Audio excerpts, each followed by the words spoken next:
Сюда. Здравствуйте, уважаемые коллеги! Сегодня у нас с вами очередной вебинар на тему «Методические подходы к формированию плана работы образовательной организации на основе результатов мониторинговых работ или исследований любого типа».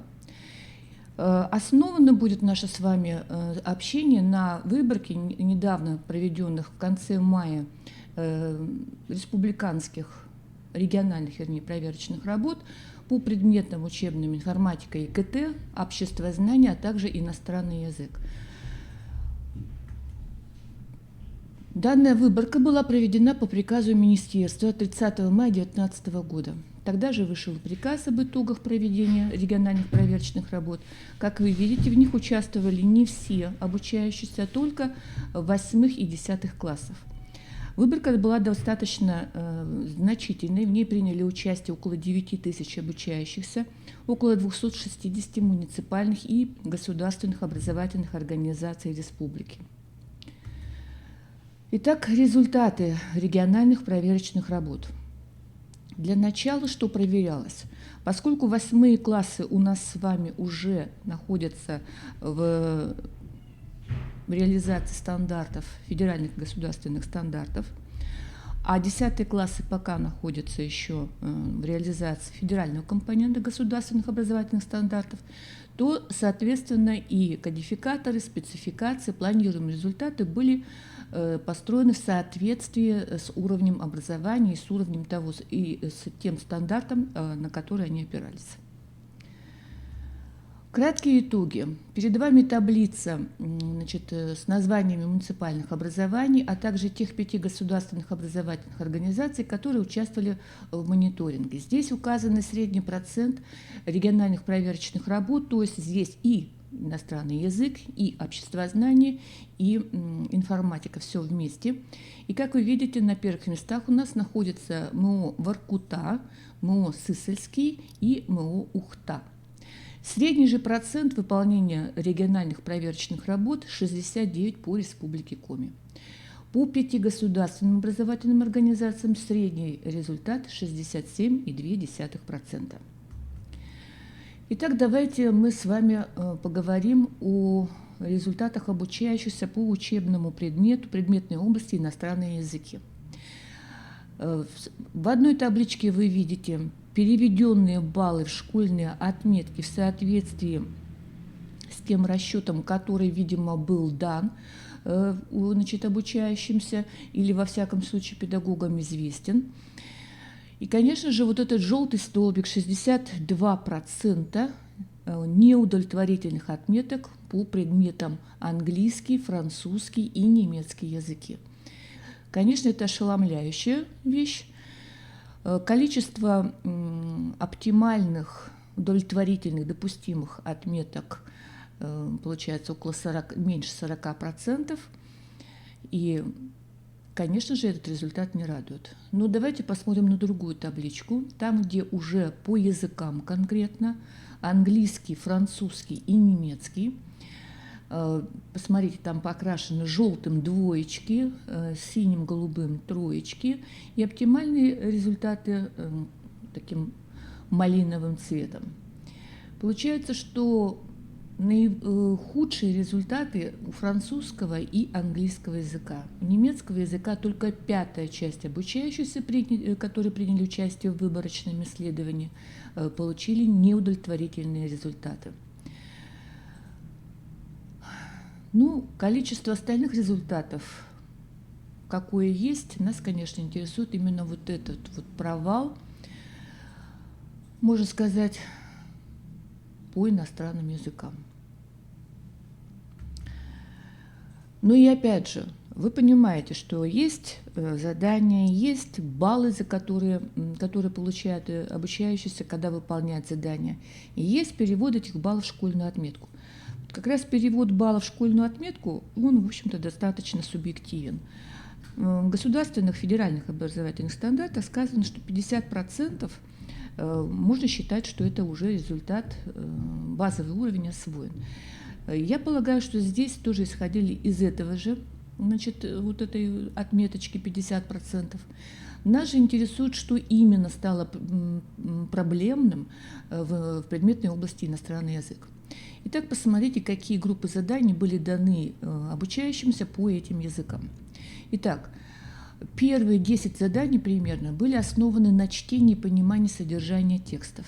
Это примерно 10 заданий было, да, и где-то 20 примерно заданий были на лексику и на грамматические задания. Таким образом, если вот так вот поделить пополам, то 10% на чтение и нахождение информации в тексте, и большая часть была на лексико-грамматические стороны речи. И вот вы видите, я желтым выделила неудовлетворительные результаты, в общем-то даже, я бы сказала, критические результаты выполнения подобных заданий.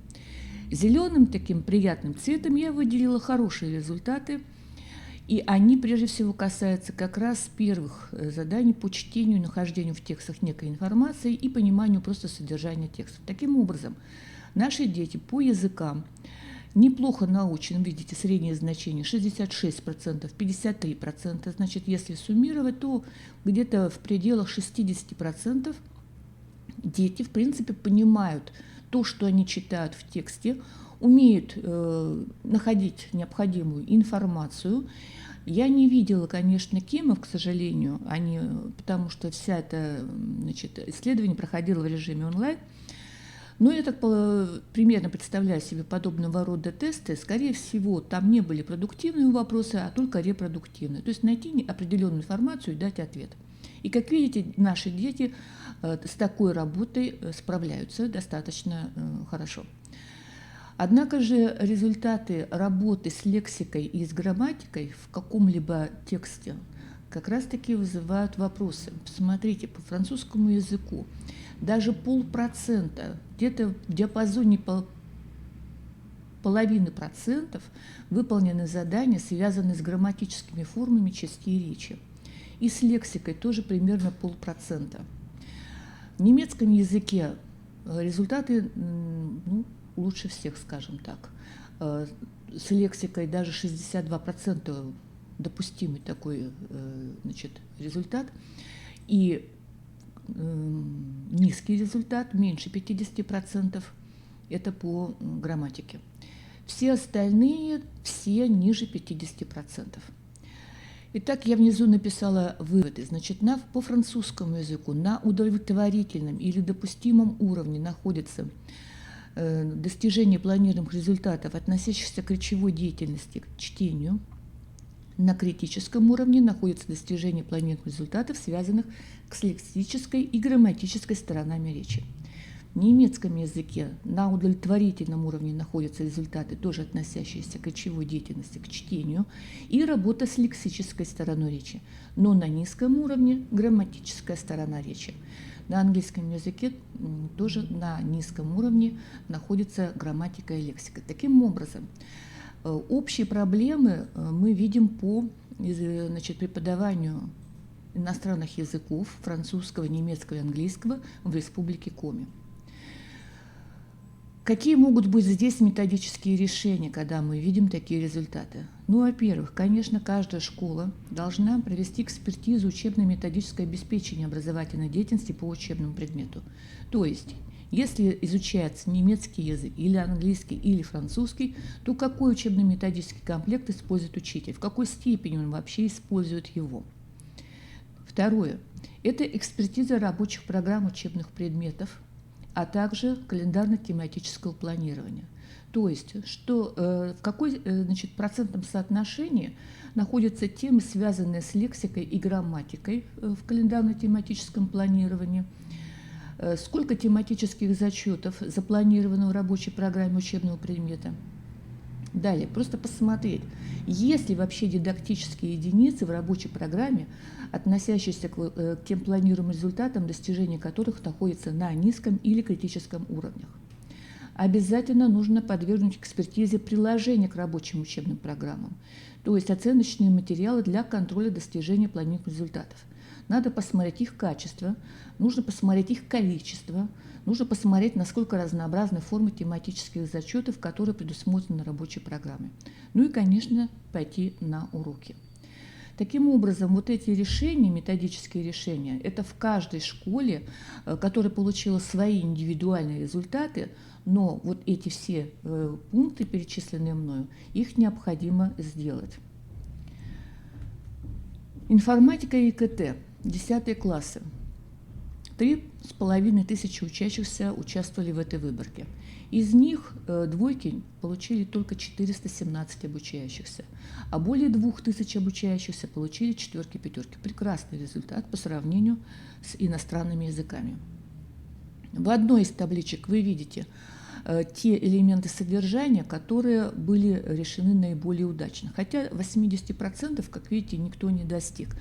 Ну, в пределах 70-78% такой диапазон. Остальные же задания, спецификации, которые указаны, они находятся на низком уровне. Особенно на низком уровне находится такой результат, как интерпретация результатов, получаемых в ходе моделирования реальных процессов. По отметкам информатика и ИКТ выглядит неплохо. Как вы видите, в процентном отношении удовлетворительные и оптимальные отметки превышают намного неудовлетворительные отметки. Обществознание, 10 классы. Почти 3500 обучающихся участвовали в выборке. Двойки из них получили всего 12 учащихся. Это очень хороший результат. Обществознание вообще всегда пользуется большой популярностью среди обучающихся как основной школы, так и старшей школы. Те элементы содержания, которые в кодификаторе указаны, вы видите, как они были решены в процентном отношении, правильно или неправильно. Получается, что половина кодификатора была решена на оптимальном уровне. На низком уровне практически ничего не было. Все выше 50%. Если же посмотреть по отметкам, то мы видим, что у нас четверки и пятерки занимают большую часть вообще всей шкалы отметок. Таким образом, наши дети в 10 классах прекрасно ориентируются в элементах содержания по обществознанию, по информатике и ИКТ. Но, возможно, конечно, вы скажете, это 10 классы, оттуда уже ушли самые, скажем так, трудные учащиеся после 9, а иностранные языки были проверены только в 8 классах, и, как мы знаем, что это самый трудный возраст подростковый, и, возможно, в связи с этим связаны такие неудовлетворительные результаты. И все-таки это только предмет гадания, надо смотреть по результатам и анализировать их по собственной школе. Итак, давайте посмотрим, как, собственно, проходит вся мониторинговая информация.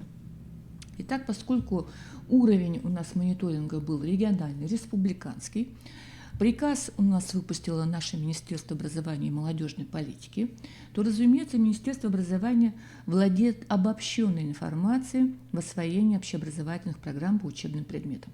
И оно издает только распорядительные акты для руководителей управления образования муниципальных образований. Когда этот приказ, а вы уже должны были получить этот приказ, спускается на муниципальный этап, управление образования, оно уже обладает не только обобщенной информацией, данной в приказе от Министерства образования, но также и обладает конкретной информацией по проблемным зонам на уровне каждого образовательной организации. Вот здесь начинается тот уровень, когда начинается система методической работы, когда возможна адресная помощь инспекторов-методистов, когда могут быть даны рекомендации какие-либо в подготовке для повышения качества образования. То есть республиканский этап – это обобщенный этап, это распорядительные акты, а муниципальный этап – это этап, когда не только издаются приказы, но уже планируется помощь для оказания образовательным организациям. Следующий этап – школьный. В нем больше уровней, потому что здесь у нас есть управленческий уровень, куда входят прежде всего директор, заместители директора по учебной работе. Они получают информацию весьма конкретную по классам, по параллелям, по уровням образования, по предметам и по педагогам. Конечно, здесь возможно и принятие управленческих решений, но только после того, как будет проведена определенная методическая работа. В школьный этап включается также деятельность руководителей методических объединений. Они владеют конкретной информацией по проблемным зонам уже учащихся, по классам, по параллелям, по уровням образования, по педагогам. Если они постоянно работают над этим, то они могут отследить уже и динамику результатов, они знают факторы, определенные, влияющие на качество образования, они знают, какие программы используются, то есть они тот уровень, который больше всего и лучше всего знает проблемы школы. Ну и здесь же тоже, конечно, оказание профессиональной помощи. Далее уровень, собственно, самих предметников. Предметники владеют информацией по проблемным зонам учащихся в освоении программы тех классов, которые участвовали, собственно, в мониторинговом исследовании. И они имеют возможность корректировки, возможности индивидуализации и дифференциации в помощи при обучении учебным предметам. Также сюда включается классный руководитель, поскольку он может и должен выходить на уровень родителей, чтобы обратить внимание на проблемные зоны учащихся в освоении программ, те, которые проверялись в мониторинговом исследовании. Родители на этих собраниях или на каких-то индивидуальных консультациях также получают информацию о проблемных зонах учащегося в изучении отдельной учебной дисциплины, комплекса учебных дисциплин, и он имеет возможность своевременно реагировать. Ну и, конечно, учащийся, он тоже получает информацию о том, как он выполнил свою работу, какие умения у него являются проблемными и где у него должна быть, ну, так скажем, возможность что-то исправить, что-то подучить. Таким образом, мониторинговая информация спускается сверху до самого низа, до учащегося. Но первоначально, конечно, эта информация проходит обратный путь. Учащийся пишет работу, а потом она поднимается до Министерства образования. Таким образом, это два потока информации, и у каждого этапа прохождения информации свои задачи. Итак, получает специалист по оценке качества управления образованием, мониторингу информацию. Конечно, файлы, которые они получают, они могут быть в той форме, какая, скажем, была удобна Министерству образования. С файлами можно работать, преобразовать их в удобную форму для себя. И вы понимаете, что как раз-таки специалисты по оценке качества управления образованием должны интересовать меньше всего именно отметки, а скорее процент выполнения заданий. Поэтому вот перед вами табличка, которая могла бы быть, предположим, как примерная, когда каждая школа, и по каждой школе есть сведения о среднем проценте выполнения заданий, тех школ, у которых отмечен критический уровень, допустимый, оптимальный и высокий, ну а также средний по муниципальному образованию. Каковы дальнейшие действия, когда вот такая таблица по своему муниципальному образованию у специалиста по оценке качества управления образованием есть? Вот теперь уже можно сделать выборку школ, разделить их на группы, такая своеобразная классификация, то есть определить школы, которые нуждаются в методической помощи. Не обязательно, что по всем предметам, вот по данному, скажем, учебному предмету, по остальным, может быть, нет. Далее, обязательно обнаружится школа, хотя бы одна, которая может стать таким методическим наставником по учебному предмету. И третья группа – это те школы, которые можно вывести на самоконтроль, то есть они не нуждаются в адресной методической помощи, они посмотрят на результаты, и они самостоятельно окажут себе помощь, сами проанализируют, сами найдут причины, сами найдут способы, значит, выправления вот этой ситуации. После того, как эти группы школ будут определены, после этого возможен выезд в образовательные организации. Обязательно здесь, я не скажу, что это документарная проверка. Нет, просто нужно посмотреть определенные вещи. Во-первых, кадровая обеспеченность школ по данным учебным предметам, где низкие результаты. Далее, учебно-методическое обеспечение. То есть, по идее, конечно, библиотека должна обеспечить школу, обеспечить учителей, детей, значит, разрешенными ОМК, которые в федеральном перечне. Так ли это соответствует, скажем, как в отчетах написано? Далее, надо обязательно посмотреть своевременность выполнения плана повышения квалификации учителей. Возможно, что этот план повышения, он в какой-то степени не выполняется, потому что у школы, предположим, нет денег для того, чтобы обеспечить курсы повышения квалификации, дистанционные или очные для своих учителей. Дальше надо посмотреть на эффективность деятельности школьной медслужбы. Работает ли вообще внутренняя система оценки качества? То есть, возможно, что она есть, имеется в виду, что есть некая папка, в ней собираются документы, возможно, они анализируются, но есть ли какой-то выход после того, как получены результаты на основе ВСОКа? То есть медслужба реагирует на то, что она обнаруживает в результате внутренней системы оценки качества. Обязательно посмотреть на качество рабочих программ. Я знаю, что рабочие программы у нас часто носят такой нерабочий характер, то есть они написаны, они висят на сайте школы, а вот реальность немножко другая. Но тем не менее, само качество рабочей программы о многом уже говорит, насколько учителя понимают даже саму необходимость вот этой рабочей программы, насколько она полна. Ведь на то, что написано у нас в стандарте, сколько пунктов должно быть в рабочей программе, это же минимум. Там может быть гораздо больше пунктов.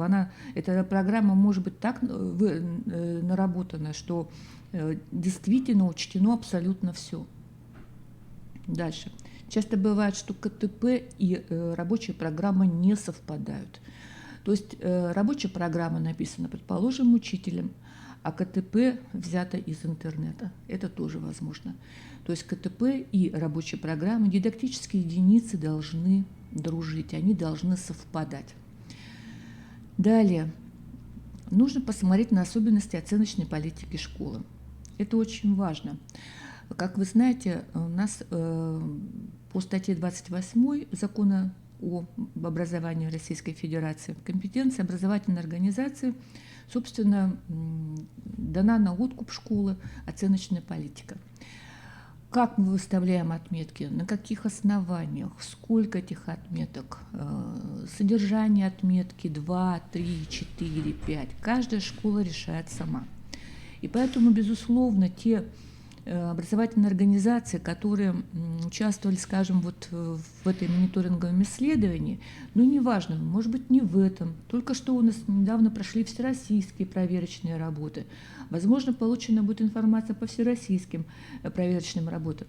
Неважно, какие это были работы, важно, что они носили внешний характер. То есть получается, что есть предмет, есть учитель, есть дети, которые получают отметки по предмету. Год уже сейчас закончился, значит, годовые отметки тоже поставлены, итоговые поставлены отметки, промежуточная аттестация проведена, поставлены отметки. И вдруг проводится мониторинг, и он показывает 60% двоек. Как тогда получилось, что школа не готова была к такому результату? Таким образом, какова оценочная политика школы? Как она проводит промежуточную аттестацию? Как оценивают учителя любые контрольные тематические работы по своему предмету? Что они выносят в контрольно-измерительные материалы? Какие результаты выносятся туда? То есть вот это все должно быть детально прояснено именно по выезде в образовательную организацию. Дальше. Специалист по оценке качества управления, конечно же, должен оказать помощь тем школам вот по методическому сопровождению тех учителей по тем учебным предметам, где были получены вот эти низкие результаты. Эта помощь может быть оказана как заместителям по учебной работе, как руководителям школьных методических объединений. В любом случае школы не всегда могут сами написать вот такой план методического сопровождения педагога. После этого создается дорожная карта, муниципальный план работы по оказанию всем тем школам, которые попали в группу тех школ, которые нуждаются в адресной методической помощи. Там же можно указать прикрепление сильных школ или сильных отдельных педагогов к школам, нуждающихся в этой адресной помощи. Запланировать выездные семинары в эти школы, курсы в этих школах. И, конечно же, предположим, пройдет учебный период, скажем, четверть следующая, да, в начале следующего учебного года, может быть, полгода. И по выполнении всего плана проведения, да, вот этого адресной помощи можно провести такие же повторные диагностические работы по предметам. То есть эффективна ли оказалась эта помощь или нет. И, разумеется, контроль и отчет исполнения как школьного, так и муниципального плана. Оценка эффективности предпринятых действий. Не получилось, чтобы так, что все было, и анализ был, и выезд был, и курсы были проведены, и все было проверено, и планы были написаны, и даже осуществлены, а повторная работа показала результат такой же, какой был. Вот чтобы все это, вся эта деятельность, как муниципальное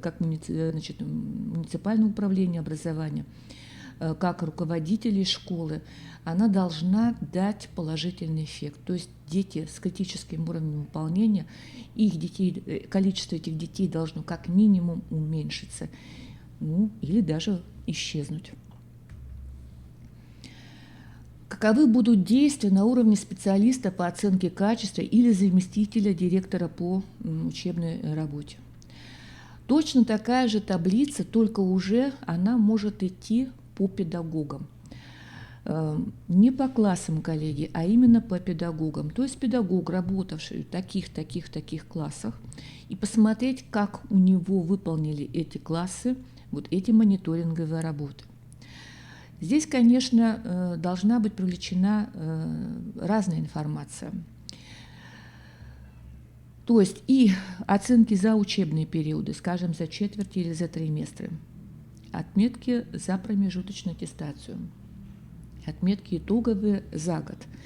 То есть все, что можно по работе, по деятельности данного педагога, по этим предметам, по которым получены были неудовлетворительные отметки, все должно быть привлечено. Также используется на уровне школы дифференцированный подход. Определяются те педагоги, которые нуждаются в помощи по учебному предмету. Те педагоги, если, конечно, они и есть в школе, которые могли бы послужить наставниками, предположим, да, и те педагоги, которым достаточно просто указать на их проблемы, и они вполне способны сами их решить. То есть педагоги выводимы на самоконтроль. Дальше должна быть собрана вся информация и внутри школы. То есть и давно ли повышали они квалификацию, эти педагоги по предмету.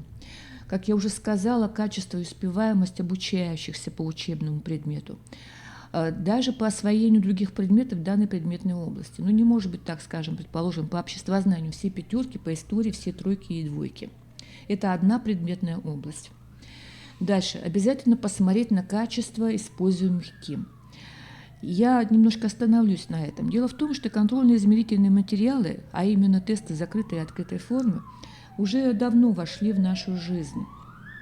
Но, как показывают проверки этих КИМов, к сожалению, уровень владения тестологией, умением создавать КИМы, верифицированные темы, то есть когда задания соответствуют именно тем задачам, которые целевой направленности вот этого КИМа. Вот, к сожалению, с этим пока проблема. Поэтому иногда анализ КИМ промежуточной аттестации показывает, что здесь задания выбраны по случайному, такому типу, то есть просто какие-то задания. Иногда задания не соответствуют, например, формату типовых заданий ОГЭ и ЕГЭ, хотя у нас почти больше половины предметов имеют версии ФИПИ по ОГЭ и ЕГЭ. То есть можно брать такие же формы заданий. Но, тем не менее, пока, к сожалению, мало кто использует опыт федеральных измерителей. Часто встречаются в КИМах промежуточной аттестации задания, которые, в принципе, невыполнимы. Когда ребенка просят ответить на вопросы такого типа «что такое и задается какое-то понятие. И вот это понятие, знаете, не даст, вернее, 100 специалистов дадут 100 определений этому понятию. Как оценит учитель ответ? То есть сколько он баллов даст и вообще где модельный ответ данного задания. Далее. Очень много до сих пор используется КИМов с выбором ответа. Причем выборов ответа немного, 2-3. Вы понимаете, что процент выполнения, разумеется, будет хороший в школе. И тогда, может быть, когда данные ученики получают региональные или всероссийские задания по этому же предмету, возможно, такое случается, что они просто подобного формата заданий никогда не видели и не решали. И поэтому они не могут с ними справиться. Далее, как я уже говорила, качество рабочих программ. Если в рабочих программах запланировано достаточное количество тематических работ, они разнообразны по форме, по содержанию, то тогда можно быть уверенным в том, что этот учитель предусмотрел любые ситуации, что ребенок может решать разные типы задач. Если же у него КИМы все время однообразны, в них немного заданий и они однотипны, то тогда, конечно же, большая вероятность того, что, встретившись с КИМами, созданными другими педагогами, этот ребенок не справится. Дальше, конечно, интересует оценочная политика педагога по предмету. Я видела КИМы, в которых перевод баллов в школьную отметку задан на очень низком уровне. Например, 30% выполнения уже достаточно для того, чтобы выставить удовлетворительно, несмотря на то, что у нас прямо в тексте федеральных стандартов написано, что удовлетворительный базовый уровень достигнут при 50%. Таким образом, учителя занижают требовательность к результатам, к выполнению своих КИМов, и поэтому ставят отметки, а затем внешняя экспертиза показывает, что идет несоответствие этих результатов. Далее. Определить проблемные поля в преподавании на основе анкетирования педагогов. Есть сейчас масса также всевозможных методик для оформления профессиональных затруднений педагога, где он честно пишет, какие он испытывает затруднения, какие у него есть потребности, что он не знает, какую помощь он хотел бы получить. И, конечно же, посещение уроков. Вот после того, как будет проведена вот эта предварительная такая аналитическая составляющая часть работы специалиста по оценке качества, я так называю, потому что, в принципе, заместитель по учебной работе, он должен быть таким специалистом. После этого наступает вторая фаза, это управленческая составляющая, то есть создание распорядительных актов по созданию плана работы для оказания методической помощи педагогам, назначение ответственных, определение сроков и так далее. Далее, третья фаза – методическая составляющая. Приказы изданы, но теперь педагогов нужно сопровождать на протяжении учебного периода. Четверть – это как минимум. Нужно составить, не он чтобы составил, а чтобы именно заместитель составил и провел повторные диагностические работы по предмету для того, чтобы это была объективная экспертиза проведенной работы. Конечно же, анализ повторных диагностических работ должен показать эффективность этой всей деятельности, всех предпринятых действий. Руководитель школьного и методического объединения не может остаться в стороне, то есть не только заместитель по учебной работе участвует в этом. Значит, его информация будет носить более конкретный характер, то есть по каждому классу, по параллели, и самое главное, по каждому заданию вот этого КИМа, который давали детям при всероссийской проверочной работе или региональной проверочной работе, неважно. Здесь он будет просто видеть оперативную информацию, какими умениями дети в этих классах овладели, а какие у нас на низком или вообще, может быть, на нулевом уровне. На основе приказа по школе он, конечно, подключается к выполнению плана методического сопровождения учителей, получивших низкие результаты. Проверив рабочие программы КТП Возможно, ему придется увидеть, что какие-то дидактические единицы в тематических блоках просто не включены. То есть в значит, в кодификаторе РПР они есть, а предположим, в спецификации или в кодификаторе промежуточные аттестаты, проводимые учителем, и эти дидактические единицы не проверялись. Дальше, понятно, что проверяют используемые КИМы, проверяют, какие типовые задачи используются. Дальше также знакомиться с оценочной политикой педагога. Это, конечно, личная беседа. То есть, если этого нигде не записано, ни в рабочей программе, ни в основной образовательной программе школы, нигде не записано, на каком основании учителя по учебным предметам ставят двойки, тройки, четверки и пятерки, то очень сложно понять, вообще как это сопоставить, скоррелировать результаты, полученные на внешнем и на внутреннем уровне. Обязательно надо посмотреть контрольную работу обучающихся. К сожалению, практика показывает, что контрольные работы, значит, в специальных тетрадях обучающихся почему-то перестали вести. Я вижу, что это какие-то листочки, какие-то распечатки. Способы хранения весьма спорен. То есть это, возможно, может быть даже выброшено. Часто не написано число, целевая направленность работы.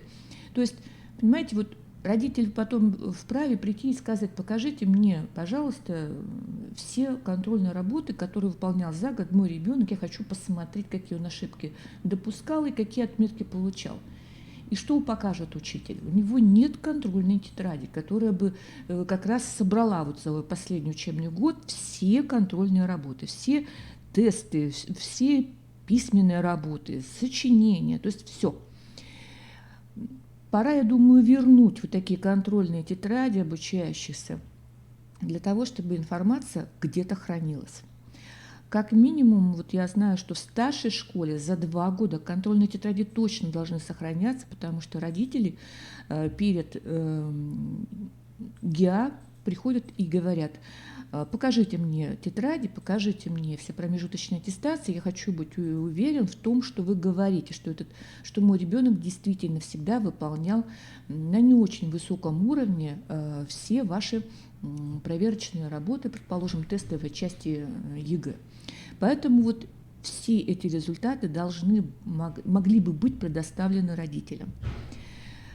Дальше, конечно же, посетить уроки по данным темам. То есть где вот, например, мы сказали, что по иностранным языкам лексика и грамматика – самые слабые позиции в изучении данных учебных предметов. Значит, надо посещать не просто уроки, а посетить уроки, где как раз вот эти лексико-грамматические задания являются темой урока. Ну и, конечно, совместно с педагогами затем нужно скорректировать и календарно-тематическое планирование, и рабочую программу на предстоящий учебный период, чтобы больше не было какого-то перекуса. Я не могу об этом говорить спокойно, потому что сама проверяю рабочие программы учителей своей школы, проверяю рабочие программы по заданию Министерства образования, значит, Управления надзора и контроля. Что я вижу? Что прежде всего, значит, проблемны именно вот эти вещи. То есть ни по рабочей программе, ни по КТП, ни по КИМам мы не видим единого подхода, единой какой-то оценочной политики в работе педагога и школьного методического объединения. Коррекция, скорее всего, не проводится. Почему? Потому что я вижу, что рабочая программа висит несколько лет. Она не обновляется, она не корректируется, она висит из года в год одна и та же. Такого просто не может быть, потому что мы живем сейчас с вами в ситуации, когда постоянно происходят изменения. Вносятся, например, в КИМы ЕГЭ или ОГЭ новые виды заданий. Значит, они должны стать предметом рассмотрения, они должны быть внесены, значит, в оценочные измерители рабочих программ, в приложения должны быть внесены. А висят много лет. Таким образом, я вот к таким рабочим программам отношусь весьма скептично. Так, что еще? Вот, пожалуйста, пример, как можно провести анализ на уровне предметника. Такие таблицы я показывала не раз, когда еще работала в центре мониторинга нашего института.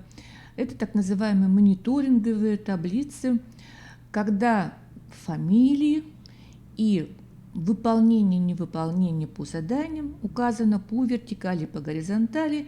И, конечно же, самая интересная строчка – это нижняя строчка, то есть процент выполнения задания детьми, скажем, по данному классу. Здесь очень хорошо видно, что, вот, например, задание номер 10 – 0%. Так? Задание номер 7 – 100%. То есть вот как раз отсюда вот коррекция и будет видна. Значит, на что я должна обращать больше внимания, на что, скажем, меньше внимания. То есть вот для этого и существует, собственно, вот эта вот мониторинговая информация, когда вам разбито все в экселевских таблицах, указаны спецификации, какое задание, проверяют какое умение. Все нам это для того, чтобы мы знали, как мы корректировать будем свою дальнейшую деятельность. Поэтому, предположим, давайте возьмем уровень учителя-предметника, который вышел на самоконтроль. То есть он и сам все понимает, но, может быть, иногда забывает себя проконтролировать. Значит, получив результаты мониторинговой внешней экспертизы, что он должен сделать? Конечно же, проанализировать список тех дидактических единиц, которые были включены в проверочную работу внешнюю, да, и посмотреть, с какими темами, заданиями на эти темы не справились дети именно его класса. Дальше. Нужно обязательно посмотреть типы задач. Возможно, что такие типы задач данный учитель никогда не использовал в своих КИМах.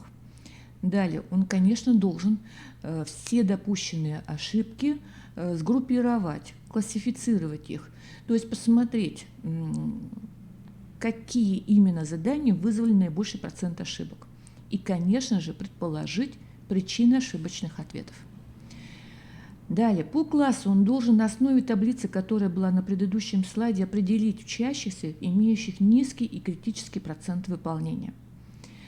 Далее, если таких учащихся много, возможно, они имеют схожие проблемы, и поэтому он должен сгруппировать этих учащихся по этим схожим проблемам. Далее, безусловно, наметить план дополнительных консультаций для групп этих учащихся. Какие-то учащиеся, возможно, выйдут на индивидуальный маршрут по самостоятельному повторению тем. То есть вы просто говорите, посмотрите, вот у тебя вот эти задания, так, вот повторить вот эти параграфы, вот выполнить эти задания, вот посмотреть, как решаются следующие типовые задачи. То есть вы знаете, что этот ребенок вполне может самостоятельно все это сделать. Не все нуждаются в сопровождении дети. Дальше он должен подготовить новые диагностические оценочные материалы для сдачи мини-зачетов по каждой теме. И потом только уже подготовить оценочные материалы по типу проверочных работ внешних для повторного прохождения вот этой мониторинговой процедуры, чтобы увидеть, была какая-то результативность в его работе или нет. Таким образом, как вы видите, я показала методические подходы, начиная от уровня специалиста по качеству образования, управления образования, дальше школы, заместителя по учебной работе, далее руководителя школьного методического объединения, далее учителя-предметника. У каждого из них свой спектр задач. Единственное, что уровень обобщения разный. То есть учитель-предметник – это самый нижний уровень, но он самый оперативный, самый такой, где известно все по каждому ребенку. Чем выше уровень, тем выше уровень обобщения. Почему это важно? Мы знаем, что по закону мы в школе должны обязательно, чтобы у нас работала внутренняя система оценки качества. И она есть. Но внутренняя система оценок качества является, собственно, нашей самооценкой. То есть учителя ставят отметки сами на основе той оценочной политики, которая, в данной школе реализуется. Таким образом, учителя по, скажем, тем же предметам, о которых мы, предположим, сегодня говорили, они проводили тематические зачеты, проводили контрольные работы, проводили промежуточную аттестацию, какие-то итоговые работы. Они выставляли отметки за четверти, за год. Эти результаты были проанализированы, возможно, даже в динамике там, за 2-3 года. И, значит, на уровень заместителя ушли. Были проанализированы результаты по промежуточной аттестации, тоже там, в динамике, возможно, известен диапазон колебаний значений. Да? То есть внутренняя самооценка проводится. Но вдруг приходит результат внешней экспертизы. То есть дети участвуют в внешней экспертизе. Пусть даже не мониторинговой, а просто в государственной итоговой аттестации ОГЭ, ЕГЭ или ГВ. И вдруг оказывается, что результаты вот этой внешней экспертизы и внутренней самооценки не совпадают. Вы же понимаете, что этого не должно быть.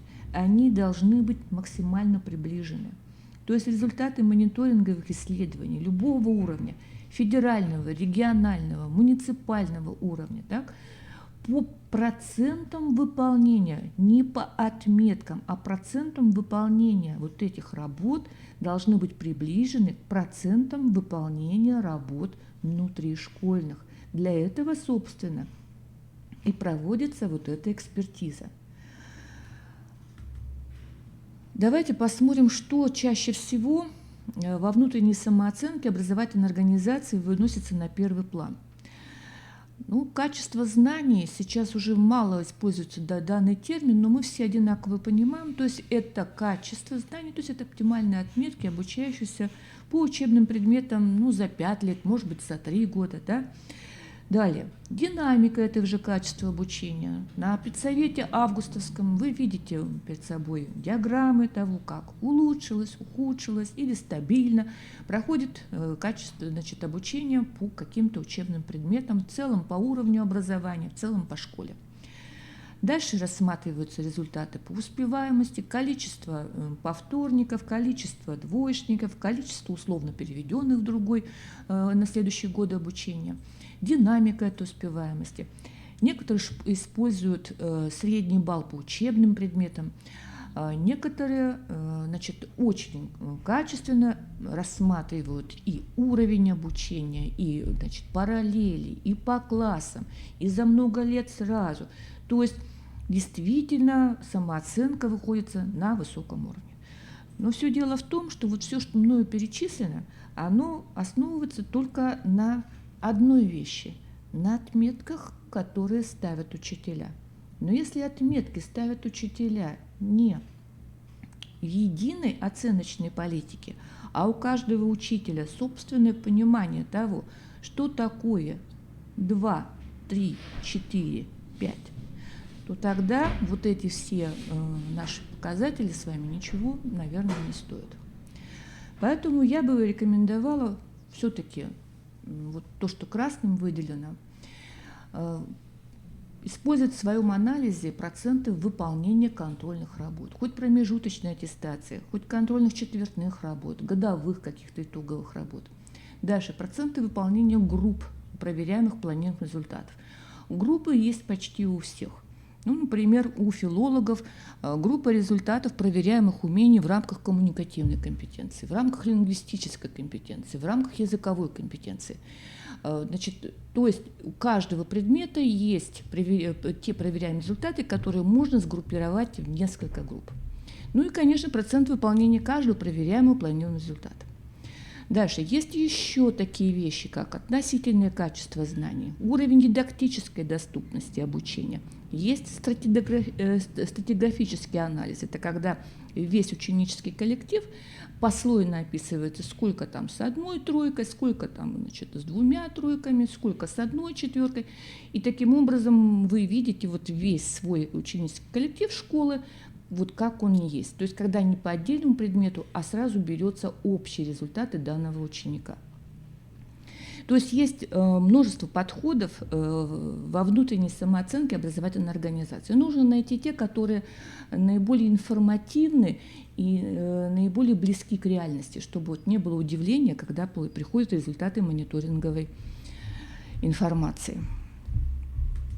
Вот я для примера принесла результаты, которые показывала 2 года назад, когда мы проводили внешнюю экспертизу нашего института по математике и по русскому, и с результатами внутренней оценки школ.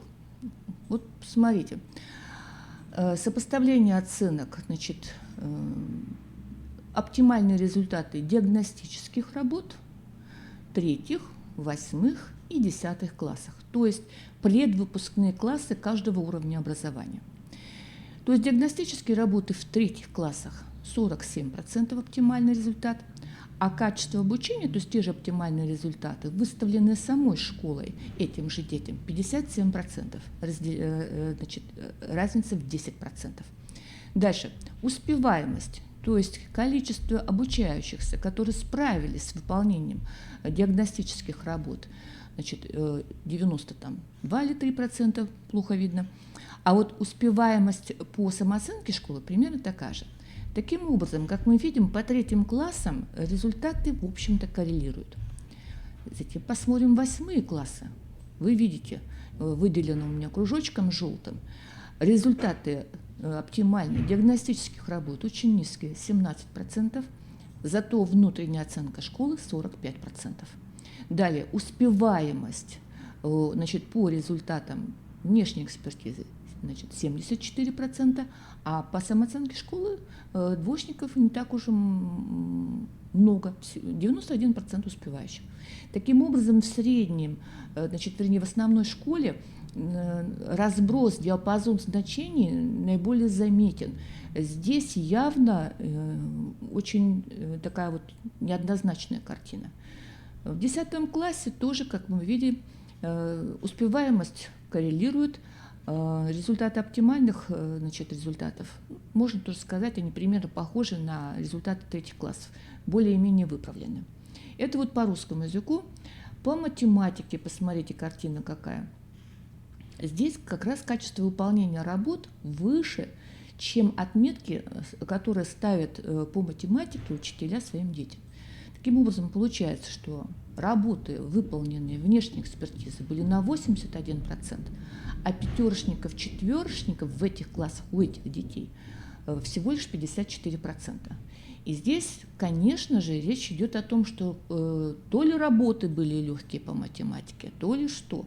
Но явно, может быть, уровень организации проведения мониторинговой работы был не вполне хорошо, организация пострадала. То есть, возможно, КИМы стали доступны или была возможность списать. То есть откуда такие хорошие результаты, если сами учителя оценивают детей не очень высоко. Точно так же и на уровне основной школы, посмотрите, 17 хорошистов по математике, значит, у этих детей, а справились на оптимальном уровне почти 63% этих же детей. В старшей школе такая же картина. То есть, получается, то ли результаты школы занижают по математике, почему они все довольно неплохо справились на допустимом и даже оптимальном уровне с внешними экспертными работами и так низко оцениваемы учителями собственной школы. Вот именно такое сопоставление дает пищу для размышления, что не так в нашей школе, почему мы занижаем или почему у нас такие результаты. Конечно, есть и другая картина, и о ней я говорила тоже, когда выступала с этими результатами 2 года назад.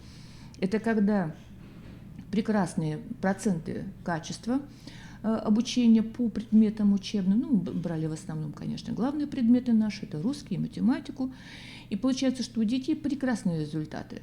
У них поставлены, значит, 50, 60, 70 и даже 80% хорошистов по этим предметам. Но результаты ОГЭ не сданные, двоечники, очень низкие результаты. Они же переводятся в отметку, а одни троечники. И тогда, конечно, опять же, пища для размышлений. Учителя завышают. То есть оценочная политика школы, работы, которые используются во внутренней оценке и во внешней оценке, они должны быть максимально приближены. И поэтому вот качество КИМов, я об этом говорила, обязательно нужно смотреть, что учитель использует для оценивания образовательных результатов детей. Если он использует КИМы, например, из Федерального банка заданий, да, на ФИПИ, которая, если он всегда берет тот же уровень сложности, который на ОГЭ и ЕГЭ, то у такого учителя не будет проблем с результатами мониторинговых работ. Если же его КИМы сделаны по облегченному варианту, однотипные задания, значит, всегда с выбором ответа, причем дистракторы даны 2-3 штуки, из которых, извините, выбирать нечего, однозначно виден ответ, то тогда, конечно же, значит, будут несовместимые результаты. Таким образом, прошу отнестись к результатам республиканских проверочных работ, которые я вам показала в самом начале. Дальше к результатам всероссийских проверочных работ, которые вот мы будем летом анализировать. И я думаю, что в сентябре, там, скорее всего, мы представим результаты всероссийских проверочных работ. Использовать именно для того, чтобы, не в качестве эталона, скажем, да, а как раз инструмента для того, чтобы сравнить свою оценочную политику школьную, да, и с результатами посмотреть, что с нами не так. Или наоборот, у нас все так. Результаты эти и наши отметки совпадают, значит, наша внутренняя система оценки действительно качественная. Итак, заключение. Поскольку качество образования определяется соответствием результатов тем требованиям, которые нам даны в наших федеральных образовательных стандартах, то оценочная политика школы должна быть объективной и адекватной, то есть внешняя оценка и внутренние должны быть аутентичны и, конечно же, информативно-диагностическими. Если же результаты любого мониторинга показали несоответствие внутренней и внешней оценке, это означает, что оценочная политика носит субъективный, часто немотивированный характер. Внутренняя система носит формальный характер, она неэффективна, а данные школы нуждаются в адресной помощи методических служб муниципальных управлений образования. Ну что ж, дорогие коллеги, в общем-то на этом и все. Если какие-то будут вопросы, пишите мне на сайт, пишите мне на адрес, он обычно, он у меня указан на открытом портале «Открытое образование» на сайте КРИРО, значит, баннер справа, по-моему, да, вот туда пишите. Я могу про результаты всероссийских проверочных работ еще раз отдельно проговорить, возможно, вот это же проговорить, но уже на результатах ВПР. Но в любом случае вы должны видеть пользу проводимых данных мониторингов, значит, пищу для размышлений, и буквально для всех, начиная от учителя и кончая директором школы и специалистами управления образованием. Ну что ж, на сегодня все. До свидания.